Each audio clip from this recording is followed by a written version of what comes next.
लोग क्या कर रहे हैं। हसीना सारे एक साथ हो गए। वो देखो उस रूम की हालत देखो, पूरे तकिए कुर्सियाँ गद्दियाँ कुशन सब चादरें बना के घर तकिए बनाए हैं। अल्लाह अल्लाह अल्लाह तकिए लिए हैं, घर बन रहे हैं। बस झाड़ू इतनी कंप्लीट कर रहे हैं। 9:30 हो रहे हैं, 8:45 हो रहे हैं। किचन मेरा हो गया माशा कंप्लीट खाने के साथ। जल्दी उठो, जल्दी किटी को तंग नहीं करो, जल्दी उठ।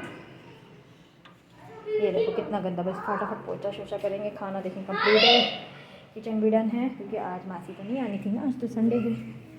थोड़ा सा काम डन करके फिर मिलती हूँ आपसे, ठीक है। ये देखो ये भी छुप के बैठा हुआ है, ये भी कह रहा है मुझे बख्श दो, मुझे बख्श दो बाबा, बख्श दो।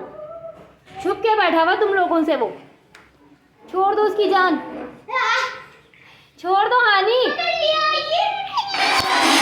मुझे कहीं छुपा दो आज। भागो।